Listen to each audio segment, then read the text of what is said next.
Eto mga minamahal, pag-usapan din natin, itong ating Vice President na hindi ko mawari kung VP pa ba to ng bansang Pilipinas or talaga nga namang yung trabaho niya ay maglamyerda sa iba't ibang bansa. So ngayon, na-issue na nga to last week itong si VP Sara na nag-travel sa Kuwait without travel authority. Ngayon naman, eto, ay nako, kailan kaya magbabago itong ating Vice Presidente? Sabi dito sa balita, saya pa ni VP, yung kanya mukha binigyan ng puting bulaklak. Ano yan? Patay yarn. Di ba? Condolence yarn. Binigyan ng bulaklak na pangpatay. Ano yan? Nag-advance condolence kay Digong. Alright, sige. Basahin natin. Bumisita si Vice President Sara Duterte sa Paris, France upang makipagkita sa ilang taga-suporta noong Lunes, Agosto 18. Ayon sa Office of the Vice President or OVP, bahagi lamang ito ng kanyang layover sa Paris bago tumulak patungong The Hague, the Netherlands. Ay, tindi, no? Tindi. VP pa ba kaya si Sara Duterte ng bansang Pilipinas? Kasi mga minamahal, as far as I know, parang nag-aagawan kasi sa loob ng circle ng mga DDS. Sa loob ng circle ng mga DDS, nag-aagawan tong mga politiko na to sa name ni former President Duterte. May Team Hanelet, may Team Go, may Team SD, may Team Sara Duterte. Now, yung nangyayari kasi, parang inaangkin na lahat ni VP Sara. Yung tawag dito, inaangkin niya na lahat eh. Parang kumbaga siya na yung tagapagmana ng throne. Sa madaling sabi, even kasi itong si Hanelet, di ba, may pumipigil na pumunta siya doon sa The Hague, kontrolado. So, ang inaaway nila itong si Kaufman, di ba, na hindi daw siya pinapayagan. Pero, hindi magdedesisyon ng ganyan si Kaufman kung walang basbas ni Sara Duterte. Kasi even si Go, sa tingin nyo ba, mga minamahal, choice ni Go na hindi pumunta sa The Hague?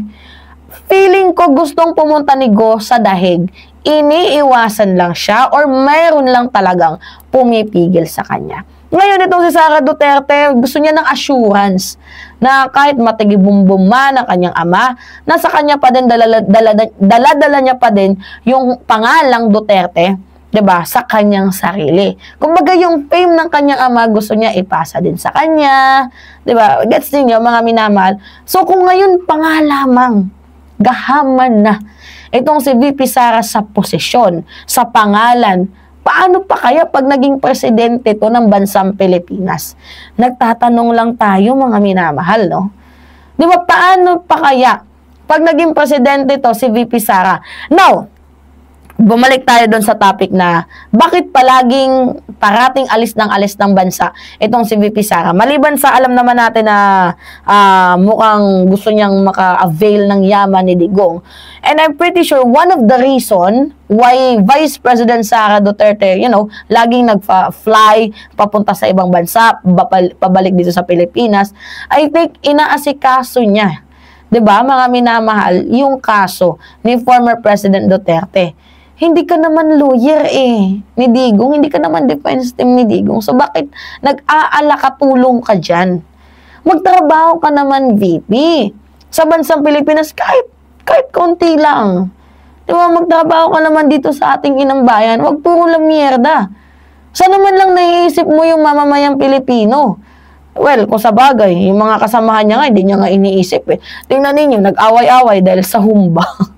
Uy, by the way, mga minamahal, talagang binalita kahit sa bilyonaryo news, yung pag-away-away nila sa humba, sa News 5, yung pag-away-away nila sa humba, talagang literal na binalita. Literal talaga mga minamahal na talagang sumikat sila because of humba. So anyway, nothing's new. Magugulo talaga sila. And even nga si VP Sara, magulo, diba? Kasi pumunta sa ibang bansa, imimit yung mga supporters. For what reason? Para sirain si President Bongbong Marcos. Ganun. Sirain si PBBM. Magmimit sila ng kanyang mga supporters, puro paninira kay President. Yan lang yung kanyang baon. Tapos pag-uwi ng Pilipinas, puro galit, hinanakit, puot. Like, girl, Can you imagine that kung hindi pumatay yung ama mo? Kung hindi nga ipatupad yung AJK na yan, kung naging maayos lamang yung pagpapatupad ng war on drugs, hindi naman sana nandyan yung ama mo. 'Di ba? Wala naman sana dyan yung ama mo. Nandito pa yan sa Pilipinas, nag-jet ski. 'Di ba? Nagba-rides na kanya mga motorbikes. And malapit na din naman ang September 26, 'di ba? Malapit na yung September. Bakit di mo na lang antayin? Malaman natin kung ano yung magiging desisyon ng judge, 'di ba, ng International Criminal Court sa case ni former President Duterte. Kasi kahit anong ginagawa nila, yung political asylum, wala pa din Kumbaga pinapaasa na nga lang din kayo ni Kaufman 'Di ba? Pinapaasa na lang kayo. Kung nakikita mo ba? Pinapaasa na lang kayo. Pera lang yung habol sa inyo. Pinapaasa na lang kayong mga kliyente kayo na pinapaniwala na may pag-asang makalabas itong si Digong. Una nilang ginawa, kung maalala ninyo mga minamahal, yung bias daw yung mga judge, yung dalawang judge. Kaya dapat i-vanish, tanggalin, ganyan.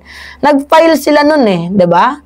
Nag-file sila nun para tanggalin yung dalawang judge. Nag-petition sila. Pero ano nangyari? Wala. Bakit walang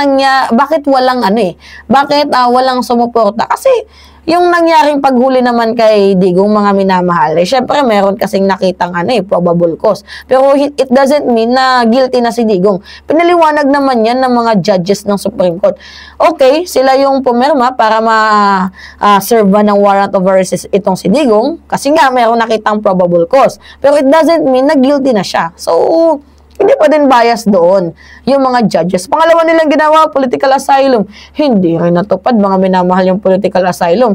Paano tutupakin Hindi na nga din tayong miyembro ng ICC, nag-withdraw na tayo tapos gusto niya pa ng political asylum. Pwede ba naman to mga tarantado tong nakaisip ng political asylum na yan? So sa madaling sabi, kahit magpabalik-balik ka dyan, VP Sara Duterte, sa The Hague, Pilipinas, sa libutin mo na lahat ng Asian countries, hindi mapapabalik si Digong sa bansang Pilipinas.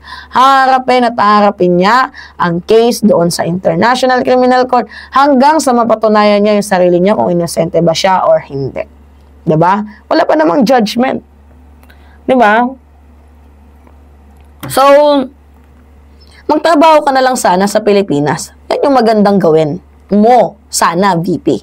Ang magtrabaho sa Pilipinas instead ang maglamyerda. Alright, mga minamahal.